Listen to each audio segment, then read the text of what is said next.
Hello everyone, my name is Jaggi and I'm going to be your instructor throughout the whole VFX series on YouTube. First of all, I want to apologize if I start rambling and start talking nonsense because it is my first video on YouTube as a tutorial and I'm not a professional tutorial maker. And I've started this exciting VFX series for you to learn visual effects and all the other cool VFX related stuff in much easier and better terms. And let's not waste more time on intro and make some cool stuff. So this is what we're going to create today.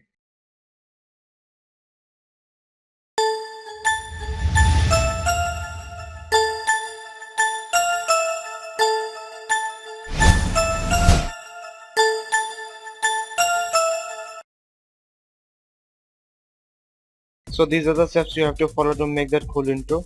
So let's start. So first of all, make a new composition. Select your preferences. I'm selecting HDTV 720p for fast render. Make a new solid of near about light grayish color. Make another solid of black color, and then just grab ellipse tool and make a nice centered ellipse in your composition. This looks good. Click the invert button in front of your masking properties. Press F for the feather properties and then just feather it up high to make a nice vignette look. And if you still uh, see that the vignette is little bit darker, then just press T for the opacity and then just lower some opacity to make it look nice. Yeah, this looks good. Okay, so next step is to make a bright ground for our logo to be revealed, on which our logo are going to be revealed. So make a new solid of white color and then just again grab your ellipse tool and make a nice ground for your logo to be revealed, and then just press F for the feather properties of the mask, then just feather it up high to make a nice bright ground. Okay, this seems to be okay. So it's time for our logo to be put. So let's check our logo. Okay, here's our logo. I'm just dragging and dropping it over our other solids, and I am going to resize it according to my composition. Okay, this seems okay. As you can see, there's lots of stuff which we don't have to which we don't have to work on again. So let's pre-compose it by pressing Ctrl Shift C, and I'm going to rename it to BG for background. Okay, let's pre-compose our logo, because if we are going to apply our effect on this layer or on this logo, then it's going to happen on in between these little boundaries, these box boundaries, but we want our logo to be burst up all the way around. So let's go and pre-compose it. Control Shift C. Don't forget to check this move all attributes into the new composition check button, and I'm renaming it to logo. So let's apply our effect and let the effects panel to be load, because my PC is a little bit slow. Okay, here it is. Search for the poly, POLLY, and this is what we are going to use for our shadow effect. As you can see, the animation is already started to happen, but we don't want that yet. So let's first change the values to 0, force to 0, gravity to 0, spinning to 0, and grid spacing to 0. If you still see there is a 1 on the grid spacing, then just don't panic, it's just default value. What we want is our animation to be happen in the starting, and all the shadow pieces will come and then just become just one logo. But as you can see, there is no function available for the reverse effect. Then here's a little cool trick. We are going to make the animation in the end, and then we are going to reverse it. So make animation happen little bit here, animate our force, gravity, spinning, and our grid spacing, and just scrub over a second or 1.5, then just high up the force and little bit of gravity spinning, and grid spacing about like this, speed randomness, direction randomness, and now this seems to be okay. Now this seems to be okay. So let's reverse it. If we are going to reverse it, then we need to pre-compose this logo composition again. So I'm going to pre-compose it by pressing Ctrl Shift C, and I'm renaming it to reverse reverse. Then just right click on your composition bar, this, and just go to time and click time reverse layer. What is actually going to do is reverse our shadow effect. As you can see, yeah, 50% of our work is done.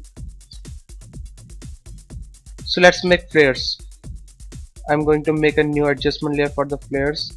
If you don't know what adjustment layer is a layer. If you apply any effect on the adjustment layer, it's going to be applied on all the layers beneath that adjustment layer.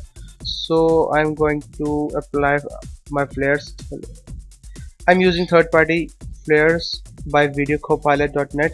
It's a good website. Go and check out there. You can use your own normal layers that actually work well, but I'm just addicted to these optical flares, so here it is.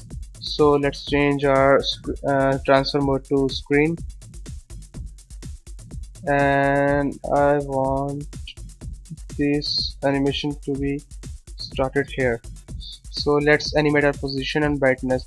Turn the brightness to 0, scrub a frame, and then just turn the brightness to 300. Okay, and then just scrub over time like about here.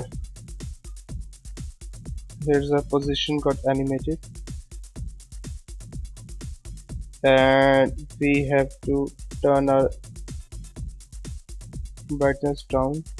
So scrub over a frame or two, and then just change your brightness value to 0. Okay, as you can see, now this seems to be good.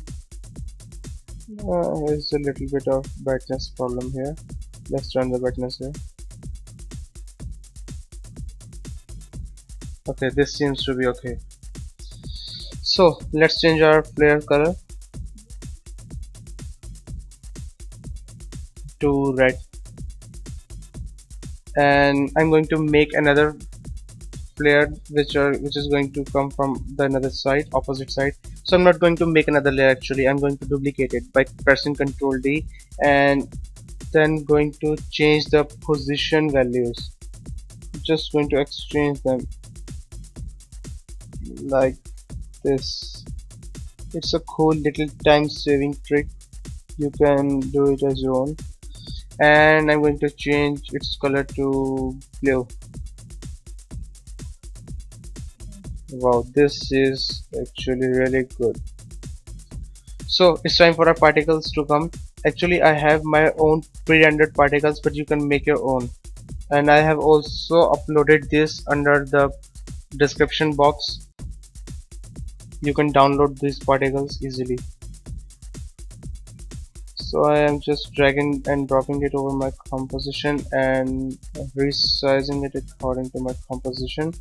Let's change our transfer modes to screen, and voila, here's our animation particles happening so easily. So let's make a text to be revealed in the end, like here at the 10 seconds. So I'm making new text. What should I write? Great projects.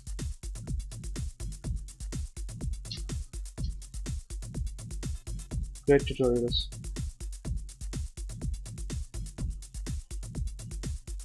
And here is our text. Let's just put it under our logo. This seems to be okay. This position. So let's change the opacity, or let's animate the opacity. Opacity for the opacity. Pick and change the value to 0. Scrub over a half a second, then change the value again to 100. Now here's our revealing text. So what just remained is we just want our logo to be spin. So change your reverse composition to the turn it to 3D and press R for the rotation values. Animate the orientation. Scrub half a second. Change the between values to 180. Then again scrub a half a second. Again change the values to 360. Now here is our animation happening. Cool, isn't it?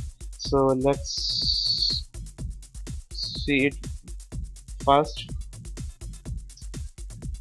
As you can see, our animation is done. Our cool intro is done. So that's all for this video. Hope you enjoyed it. Please leave your feedback behind. It's very important for me. And this month lots of videos are going to come, so go on and click on the cool subscribe button, and please leave your comments behind. I really look forward to read them. And that's all for this video. Bye. Enjoy.